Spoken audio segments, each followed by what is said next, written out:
Hi guys, welcome back to another video. So apologies for missing last week's video alongside with delaying this week's video. I'm trying to get back on track, but today we are going to be tackling another reference sheet. So on the screen right now, you can see that I'm kind of shuffling through the previous ones that I've done for my OC Kaisen, which is the black-haired character, and my OC Akemi, which is the blue-haired character. Now, surprisingly enough, I have not drawn a reference sheet for my OC Masaki, who I'll put on the screen right here if you're not familiar with him. I think most of you might know him just because he is the one that I usually draw the most, and he tends to be my favorite, alongside with the fact that after kind of abandoning my OCs from way back when I was in junior high and high school, Masaki was kind of the first OC that I made, kind of like returning back to wanting to draw more original characters. So I think that was like back in 2015 or 2016 is when I made my OC Masaki, which he kind of had a little bit of a different color palette and stuff, which I won't get into. Maybe I will in the future, but not for today's video. So today's video, I am going to be doing a reference sheet for him, and in the past when I made Kaisen and Akemi's kind of reference sheets, I did mention that I kind of approached these a little bit in a different way to kind of like allow myself to have a bit more freedom alongside with just less pressure of having a concrete kind of reference sheet that I feel like I need to adhere to. So I'm kind of treating them in a very similar way to how I do my usual sketch pages. Now I'm gonna say sketch pages even though I am going to be rendering these to a certain degree. I definitely think Masaki's kind of like reference sheets are going to be a little bit more messy and I don't know, just a little less curated in a way compared to Kaisen and Akemi. Part of it's probably because I wasn't really feeling wanting to draw so many Masakis in a row, if that makes sense. So I did this one right after I finished a actual kind of like finished illustration of my OC Masaki, and I might have been feeling a little burnt out, so I'm not too sure why I made myself draw him over and over again for the reference sheet. But now that it's kind of like done, I can kind of just move along. But the main purpose, before I forget, the reason why I'm kind of letting myself approach these like sketch pages is that because they don't really adhere to a specific format, I can later on just add more pages later, and they don't really have to pertain to be like, oh, I need to show this detail or this angle or whatever. I'm just gonna add whatever I want and kind of in a way just demonstrate Masaki either like visually or him on his personality or like maybe his profession, hobbies, anything like that to be included. I can add that later on at some point. But the main things that I want to include when I work on these particular reference sheets is that I want to have a close-up of the face at some point, so a headshot at a reasonable size. I like to include a chibi on the first page, as well as, I don't know, a kind of like a waist up version, just to kind of like encompass everything that I want to include. But the second page will most likely also include another close-up of the face alongside with the full body so that we can see the entire outfit. So that's kind of like the format I'm kind of adhering to, but everything else is like kind of more tailored towards the character for the most part, or just whatever I happen to be feeling to drawing that day. So kind of starting off, I am doing the sketch portion. Now, because this video was delayed, it was mostly because I've been kind of dealing with some family stuff here and there, having to do more errands and just like more busier throughout the week. So I was not able to film the entirety of the session. So it might feel a little bit more choppy as we work towards the kind of coloring and rendering side. But for the most part, I sketched out the first page, which you'll see that I have, I think, the waist up. I'm working on the chibi right now. I have a back view of Masaki, which it's not my favorite. It's a little like anatomically incorrect, alongside with some kind of close-up of his face. Like I mentioned, those are like mostly the things I wanted to include. So I did have an easier time just thinking about, I guess, like the layout a little bit.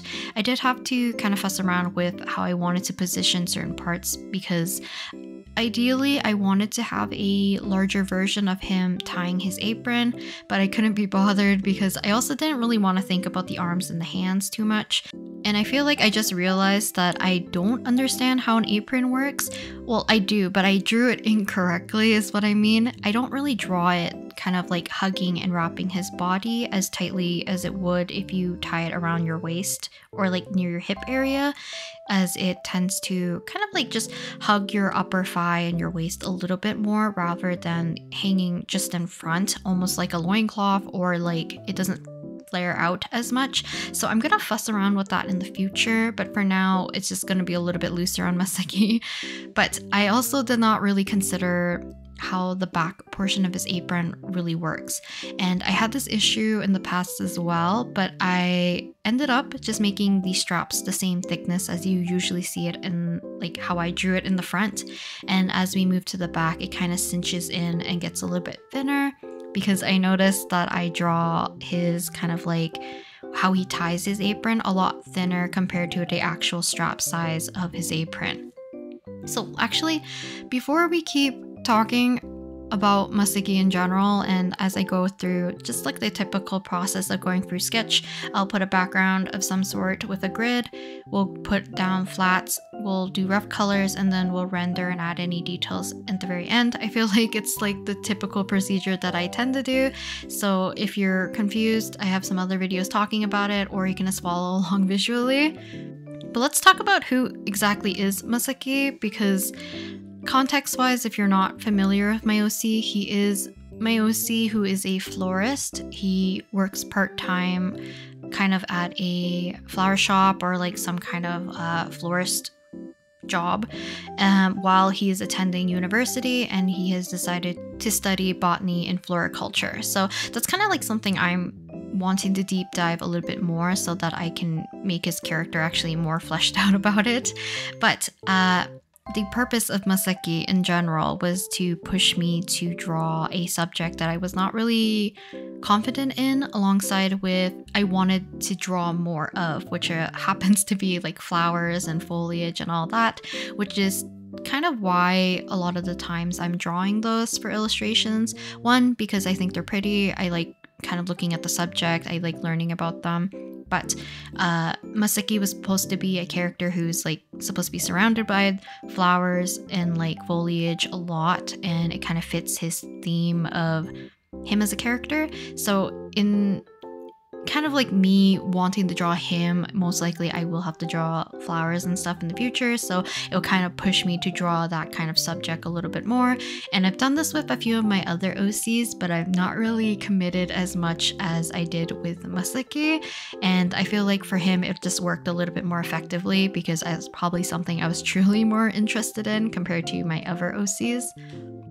But a little bit more about Masaki. So I think when I initially made him, I did give him the age of, I believe he's 21, and his birthday is sometime in May, which unfortunately already passed. I'm trying to think what else is there. He's an only child. He has a cousin, which is my OC Sato, which is the one with pink hair. And I'm trying to think what else was important. Oh, I guess like story-wise, he's going to be very close with Kaisen, kind of more of like a best friend kind of manner, or they're going to interact a lot.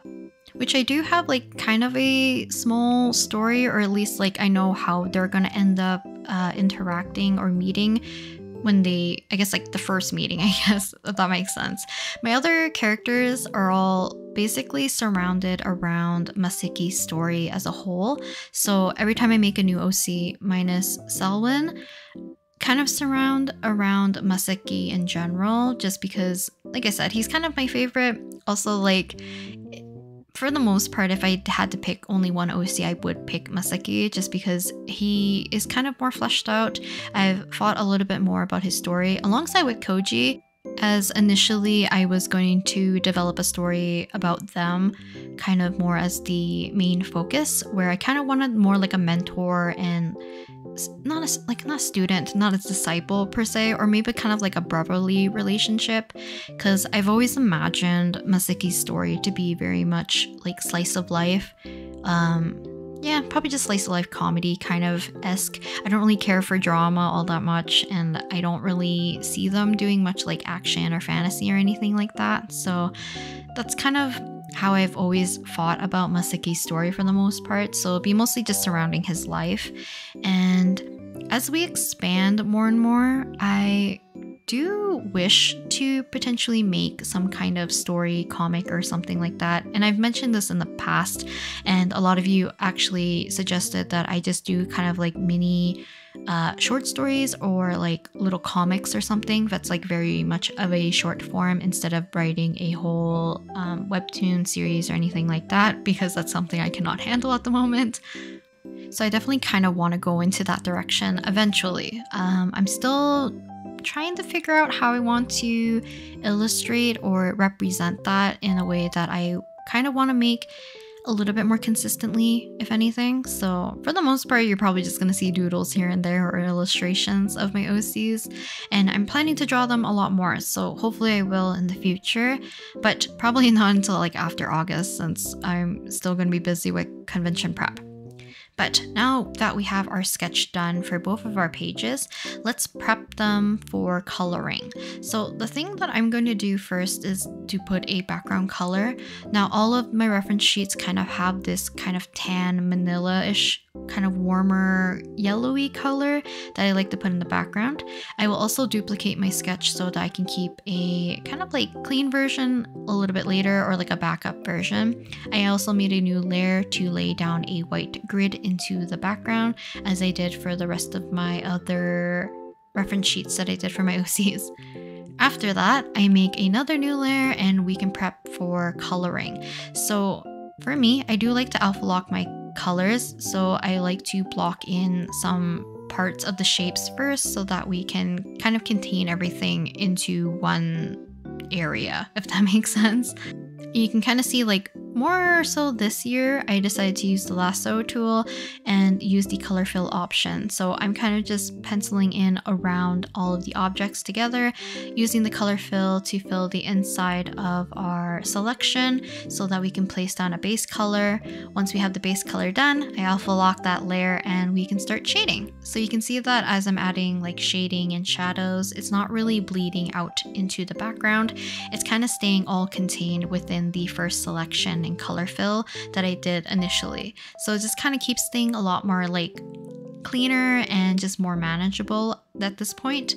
So yeah, I just find it a lot easier than like manually painting everything in and trying to keep it within the lines and all of that, which I used to do, but I find it a little bit inefficient. So we're just gonna continue with this method going forward. So kind of back to talking about my OCs as a whole, I probably will kind of like pull back and probably try to establish all their ages, their birthdays, and their relationships with one another first before I kind of like fix up any other detail, because I actually don't remember Masaki's birthday. I'm pretty sure it's probably like May 12th or something like that. I'm pretty sure he also made it the same day that I posted the very first drawing that I did of him. So I don't remember if I have the file still. If I do, I'll put it on the screen, but his colors were a lot more on the cooler side. I definitely tailored Masaki's color now towards kind of like warmer colors, but also like my own personal preference. So in the past, Masaki had more of a softer, pale, warmer, kind of like purpley, almost leaning towards lilac kind of blue color. Instead, that I've leaned him kind of in the opposite direction and more towards like teal and green. And then his hair color is a little bit more of that warmer, I was gonna say chestnut, but it's not really that color. It's kind of in between, like a chestnut, a terracotta, kind of burnt umber-ish color. It kind of has like more reddish orange, if anything. So in the past, his hair had more of that cooler brown, which feels a little bit more like wintry in a sense. And I've definitely drawn Masaki with that kind of like aesthetic as well in the past, but I paired it with like darker green rather than like a soft blue. But I think overall, I'm happier with this color combination than his like actual first design. And before, I've also made his design a little bit like too confusing, if that makes sense. I'm really hoping that I put the image on the screen, otherwise this would be very confusing. But he has kind of like a translucent or a overlay of like little flowers in his hair. I also did like a lining of flowers on his apron, I'm pretty sure. And the reason why I didn't end up keeping those in his design is that I knew I was going to draw Masaki more traditionally at the time, at least.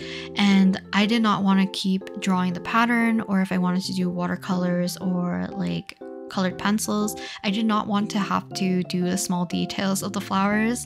So I decided to take that patterning and stuff out of his hair and out of his apron because it would just be a little bit too tedious, which is kind of why Masaki's design feels so simple. So I feel like his kind of attire is very like color blocked, if anything. And oftentimes when I draw him in other clothing, I don't give him a lot of like patterning as much. It's very much like color blocky. So usually like one tone for each article of clothing, or just like very easily separated into the colors. So I think the most recent drawing that I did of him, which is kind of like him in either like spring or summer attire where he's not wearing the turtleneck, because that's another thing. I do like when people wear turtlenecks. I just think they look stylish and very cozy and kind of chic. But for Masaki, it's definitely leaning towards like cozier, as it's a little bit more of a chunkier sweater. It's a little bit of a longer, thicker material. So for him, I feel like it fits his demeanor and just like his general personality and vibe. But obviously it wouldn't work for like summer and spring because it's a hotter month, and I'm sure he would not appreciate me just dressing him in kind of warmer clothing all the time. So when I did his kind of spring summer outfit, I still like the color of his shirt quite a bit, or like his sweater. So I decided to keep that at a collar that's like off center and still keep it very simple, because I think that's just how Masaki is. I don't think he cares too much about fashion or like patterns or being that bold.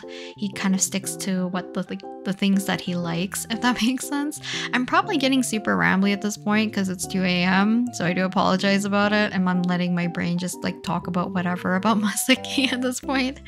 I should probably also mention that even though I make these kinds of like reference sheets for my OCs, part of it is to kind of like explain small things. Like I think Akemi, I do draw the undershirt or like, yes, turtleneck, and then I did the same thing for Kaisen as well. So for Masaki, I think, yeah, I included a version with him without his apron so that you could see what that white kind of string like thing is around his neck-ish area, and basically it's his keys. The other thing I decided to include also is like I said, the back of his apron. We have his bracelet. I wanted to include his shoes at some point, which kind of look like Timberland boots. But yeah, I don't really see the reference sheet as something like I have to absolutely adhere to, but I definitely wanted to do the reference sheets after I was like happy with some kind of final design for them. So I was surprised that I didn't do Masaki first when I did my reference sheets, besides the fact that I knew I wanted to make one for Kaisen because I was getting confused on how I wanted to draw him, so I needed to settle on something.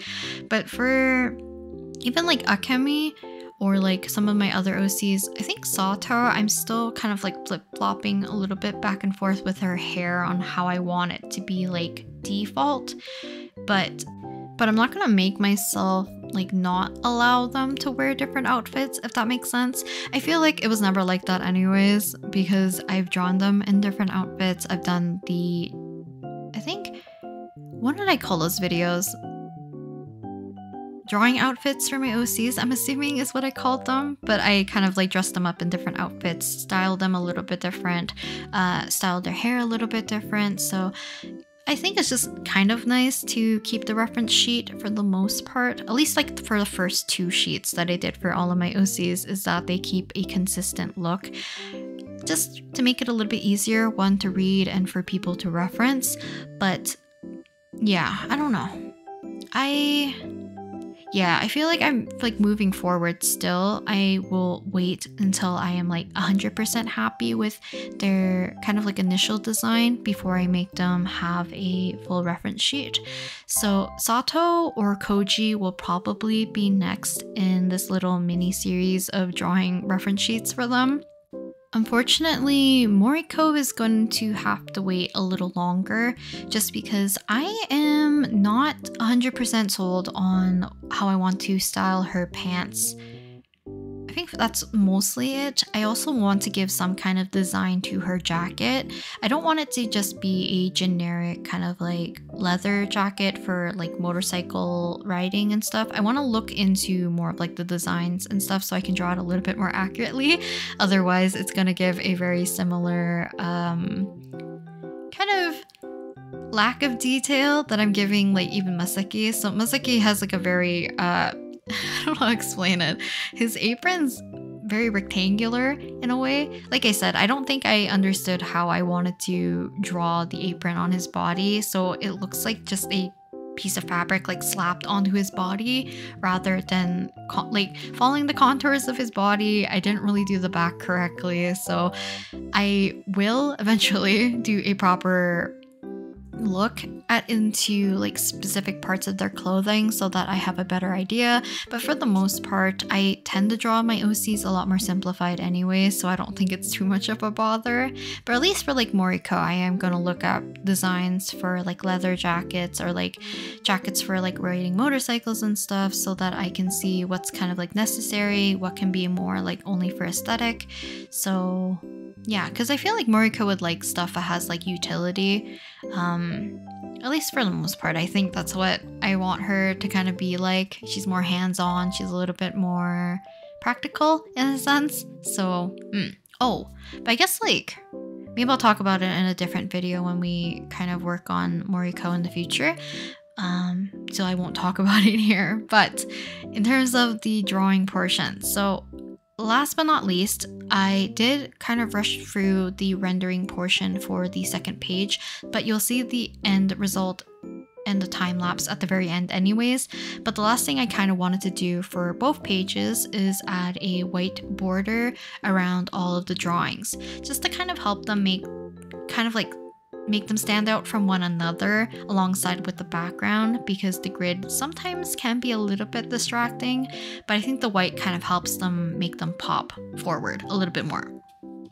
But on the first page, you probably noticed that I left a kind of bigger gap on the upper left-hand corner, which is mostly for the reason that I want to add some text as well up there. So once we get there, I'll explain how I do the text and how I do the outline for it, just because it'll probably make a little bit more sense visually. But for the white outline, I am just using the same kind of brush that I did for the sketching portion. So moving along to the text, I switched over to a inking or calligraphy brush, and it has a higher stabilization, so it's easier for me to write. I'm just writing Masaki's name. I forgot to leave room for his last name, so I guess for the most part, I probably won't include their last names on the reference sheet unless I want to put it later on. But you duplicate your text and you Gaussian blur it, so that's kind of like fuzzy. You use the automatic selection tool to select around your kind of like Gaussian blurred text, and then invert that selection and color fill. That way you can kind of get a nice outline that's consistent around all of your text. I did two kind of versions of that, and I scooched one lower to make sure that it kind of acts as a drop shadow underneath by setting it to multiply. And I guess afterwards I ended up going to my second canvas and adding a white border to this one as well, just because there is a little bit more of overlapping in this one compared to the previous one that I feel like needs to stand out a little bit more, otherwise certain details are gonna get lost. But once again, thank you guys for being very patient with me, especially this week and last week. Like I said, I did miss last week because of a K-pop market that I was participating in and tabling at, alongside with this week has just been a hectic schedule, so I was not able to find the time to finish this video, and I just missed out on a lot of footage that I feel like would have been a little bit more consistent, but I think it's okay. This video is probably already long enough anyways, and that's kind of just it in terms of finishing up these little reference sheets. I definitely think this portion, like this first page, is a little bit sparse compared to Akemi's and Kaisen's, but it's okay. But if you have drawn fan art of Masaki in the past, thank you very much for drawing him alongside with any of my other OCs. I feel like a lot of you guys also love my OCs, which I'm always thankful for, so thank you for indulging in my just like my ramblings about my OCs and seeing art of them, because I do like drawing them, and I plan to draw my other ones that are more neglected very soon, so please look forward to that in the future. But I think that is it. I am just going to run through the last time lapse for the second page, and I think that's it. I'll have the cleaner versions of both the illustrations alongside with the time lapses at the very end, but I'll talk to you guys next time in the next video. Bye!